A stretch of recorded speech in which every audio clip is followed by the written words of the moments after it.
जब मानवता महसूस करना भूल गई। सुन्न पीढ़ी का उदय, भावनात्मक सहनशीलता, चेतना का परिवर्तन, वैश्विक हीलिंग संकट। जिस दिन मानवता ने अपनी धड़कन खो दी, एक समय था जब इंसान गहराई से महसूस करते थे, जब एक आंसू ज्ञान लेकर आता था, जब जीवन को समझने के लिए एक क्षण की खामोशी काफी होती थी। लेकिन अनगिनत नोटिफिकेशनों, भागदौड़ वाली महत्वाकांक्षाओं, चुप दर्दों और डिजिटल शोर के बीच मानवता ने एक पवित्र चीज भूल दी, महसूस करना। हम एक ऐसी पीढ़ी बन गए हैं जो महसूस करने से ज्यादा स्क्रॉल करती है, सोचने से ज्यादा रिएक्ट करती है, जीने से ज्यादा भागती है। हमारे हाथों में जानकारी है, पर दिलों में खालीपन। और आज मैं पूरी सच्चाई के साथ कहना चाहती हूं, सुन्न होना दर्द की अनुपस्थिति नहीं है, सुन्न होना स्वयं की अनुपस्थिति है। सुन्न पीढ़ी एक मौन वैश्विक संकट। हम एक ऐसे संसार में जी रहे हैं जहां लोग ध्यान भटकाने को उपलब्धि समझने लगे हैं। भावनात्मक सहनशीलता की जगह भावनात्मक बचाव ने ले ली है। अकेलापन एक वैश्विक महामारी बन चुका है, जिसके बारे में कोई बात नहीं करना चाहता। हीलिंग का मजाक उड़ाया जाता है जब तक दर्द असहनीय नहीं हो जाता। मानवता कनेक्टेड दिखती है, पर अपनी आत्मा से पूरी तरह डिस्कनेक्ट महसूस करती है। मैं ऐसे लोगों को देखती हूं जो काम पर जटिल समस्याएं सुलझा सकते हैं, पर अपनी ही भावनाओं के साथ 5 मिनट नहीं बैठ सकते। मैं ऐसे युवाओं को देखती हूं जो सेकंडों में वीडियो एडिट कर सकते हैं, पर यह नहीं जानते कि वे क्या महसूस कर रहे हैं। मैं ऐसे वयस्कों को देखती हूं जो कंपनियां चला सकते हैं, पर अपने भीतर के खालीपन से नहीं बच सकते। यह कमजोरी नहीं है, यह आध्यात्मिक भूख है। हमारे साथ वास्तव में क्या हुआ? मैं आपसे एक शक्तिशाली प्रश्न पूछना चाहती हूं। आखिरी बार आपने कब किसी भावना को पूरी तरह महसूस किया था, बिना खुद को भटकाए?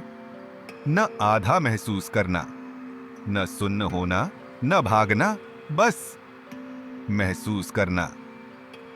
हम ऐसे समय में जी रहे हैं जहां खामोशी डर पैदा करती है, स्थिरता खतरे जैसी लगती है, धीमा होना असफलता महसूस होता है। क्यों? क्योंकि आधुनिक मानवता दौड़ की आदी है। आगे नहीं, भागने में, दुख से भागने में, सच्चाई से भागने में, भावनात्मक जिम्मेदारी से भागने में, उस अंदर की आवाज से भागने में जो कहती है, तुम ठीक नहीं हो। हमने हर चीज में महारत हासिल कर ली, सिवाय उस चीज के जो हमें इंसान बनाती है। उपस्थिति, संकट की जड़, अधूरे जिए हुए भाव। क्या आप जानते हैं आज लोगों को वास्तव में क्या तोड़ता है? न तो दिल टूटना, न असफलता, न खोना, बल्कि अधूरे जिए हुए भाव। हर भावना जिसे हम टालते हैं एक घाव बन जाती है। हर सच्चाई जिससे हम भागते हैं एक बोझ बन जाती है। हर पल जिसे हम छोड़ देते हैं एक खालीपन बन जाता है जो भीतर चुपचाप बढ़ता है। हम इतने सुन्न हो चुके हैं कि हम आराम को हीलिंग समझते हैं, ध्यान भटकाने को रिकवरी समझते हैं, उत्पादकता को उद्देश्य समझते हैं। मानवता कमजोर नहीं, भावनात्मक रूप से बेघर हो गई है।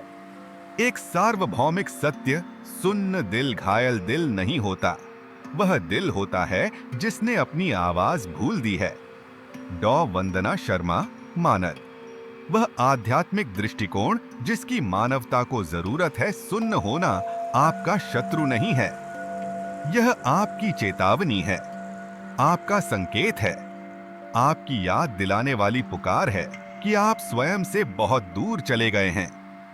सुन्न होने का मतलब है आपकी आत्मा दरवाजा खटखटा रही है, आपकी सच्चाई बुला रही है, आपकी हीलिंग बहुत देर से इंतजार कर रही है। आपको मजबूत बनने की जरूरत नहीं, आपको फिर से सच्चा बनने की जरूरत है, फिर से महसूस करने की, फिर से सुनने की, फिर से सांस लेने की, फिर से अपने पास लौटने की, क्योंकि दुनिया को और अचीवर्स नहीं चाहिए। दुनिया को भावनात्मक रूप से जीवित इंसान चाहिए। ऐसे इंसान जो अपने दर्द को महसूस कर सकें बिना टूटे। ऐसे इंसान जो दूसरों के लिए जगह बना सकें बिना भागे। ऐसे इंसान जो आध्यात्मिक ताकत और चेतन जागरूकता के साथ दुनिया में कदम रख सकें। यही वह सच्चा उदय है जिसकी मानवता प्रतीक्षा कर रही है। भावना की ओर महान वापसी। यह सुन्न पीढ़ी खोई हुई नहीं है, यह बस डिस्कनेक्टेड है। और हर डिस्कनेक्शन में एक दिव्य रिकनेक्शन की संभावना होती है। हम एक वैश्विक चेतना परिवर्तन के द्वार पर खड़े हैं। एक ऐसा क्षण जहां मानवता को चुनना होगा। आधे अधूरे जीवन जीते रहना या भावनाओं, सच्चाई और आंतरिक शक्ति की ओर लौटना। हीलिंग एक ट्रेंड नहीं है, यह कोई विलासिता नहीं है, यह कोई फेज नहीं है। हीलिंग वही एकमात्र तरीका है जिससे मानवता उस भावनात्मक संकट से बाहर निकलेगी जो हमने खुद बनाया है। और मैं यह पूरे सत्य के साथ कहती हूं, यदि हम एक मजबूत दुनिया चाहते हैं तो हमें पहले मानव हृदय को फिर से बनाना होगा। यह उस जागरण की शुरुआत हो